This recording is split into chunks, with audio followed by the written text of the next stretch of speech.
Uma prisão que será museu 43 anos depois de Abril. É meu convidado Adelino Pereira da Silva. Ele é ex-preso político, nasceu em fevereiro de 1939 em Ermidas, no concelho de Santiago do Cacém. Foi operário, metalúrgico, aderiu ao Partido Comunista Português em 1956, passou à vida clandestina em 1959, desempenhando tarefas em tipografias clandestinas e na organização na zona oriental de Lisboa. Foi preso pela PIDE em 31 de janeiro de 1963, foi espancado, sujeito a 7 dias de tortura do sono, julgado em tribunal plenário e passou, boa noite, bem-vindo, 5 anos na prisão de Peniche, que 43 anos depois de Abril ainda está assim, ainda não é um museu da resistência. Porquê? Mas vai ser. Felizmente hoje a decisão vai nesse sentido, já está decidido, vai ser um museu e, portanto, é uma homenagem, simultaneamente, uma homenagem que se presta a todos aqueles que entregaram a sua vida pela liberdade e resistiram heroicamente para que isto acontecesse. Adelino, olhamos para estes 43 anos. Há algum dia da sua vida que esqueça os 5 anos que passou em Peniche? Não, eu lembro-me de todos. Não vale a pena esquecer uma coisa que é viva, faz parte da memória. Não é?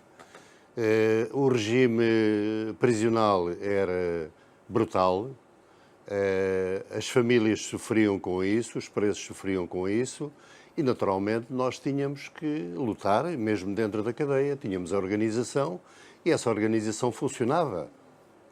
Basta dizer que, quando eu chego em 1964, depois de estar mais de um ano no Aljube, nos Curros, vou encontrar já em movimento todo um processo de luta que vai, digamos, originar uma gritaria infernal no exterior, pelas famílias e os amigos, e uma gritaria infernal dentro da própria cadeia, em que os guardas prisionais e os GNRs acabam por entrar pelas celas dentro.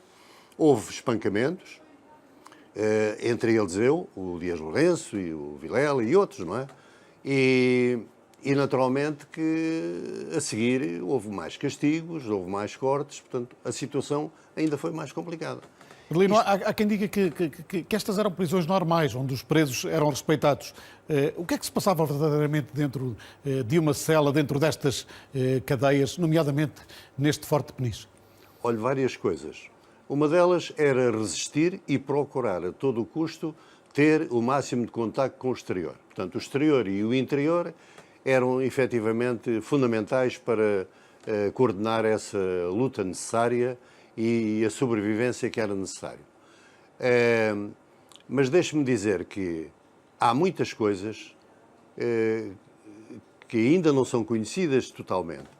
Por exemplo, o regime prisional não permitia que houvesse, da parte entre os presos mesmo, não é? Qualquer tipo de solidariedade. Não era permitido dar alimentos que outras famílias levavam para os seus próprios familiares e, muitas das vezes, havia castigos exatamente por romper com essa situação.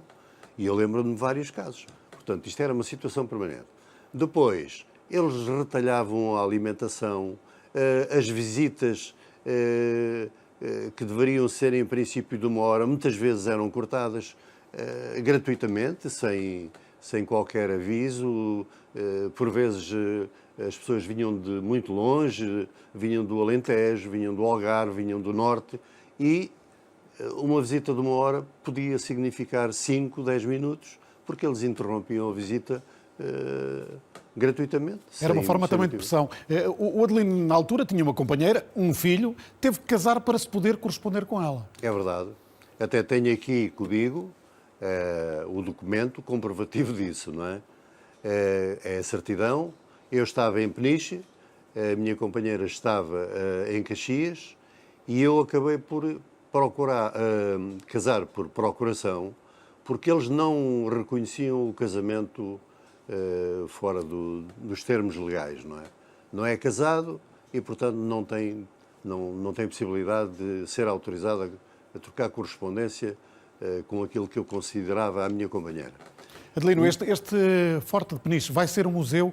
Que museu é que quer que seja lá instalado? O que é importante para as novas gerações, quando o encontrarem, quando entrarem neste forte, o que é que devem testemunhar? Sobretudo que a história, porque isto faz parte da história contemporânea, que a história seja um registro permanente dentro daquele museu. Isto é, que seja ali contado o que foi a perseguição, o que foram as torturas, o que foram os anos de sofrimento de cadeia, o que foi as famílias destroçadas, o que foi tudo isso. E é exatamente tudo isso que faz parte da história que é necessário instalar em Peniche. Eu posso dizer-lhe, por exemplo, que tenho feito muitas visitas guiadas a Peniche, com escolas, onde as turmas que vão, acompanhadas com os professores, e normalmente são muito variadas as turmas, umas são de História e outras não são de História. Mas ali nós procuramos contar desde logo o que era aquele regime prisional violento. Isto porque já existe um pedaço de museu à parte do Forte que se manteve ainda com as marcas do que era esta cadeia. Vimos, aliás, algumas das imagens aqui durante a nossa conversa. Que é exatamente o pavilhão C, porque os outros dois estão muito degradados, que são esses que vão ser recuperados, pelo menos foi essa a promessa, e transformar tudo aquilo que é a instalação prisional antiga, do regime ainda do tempo do fascismo, em instalações condignas que possam efetivamente servir para instalar o museu que se pretende. Adelino, obrigado por ter vindo a este Jornal 2, o testemunho de um ex-preso político, passou 5 anos em Peniche por discordar.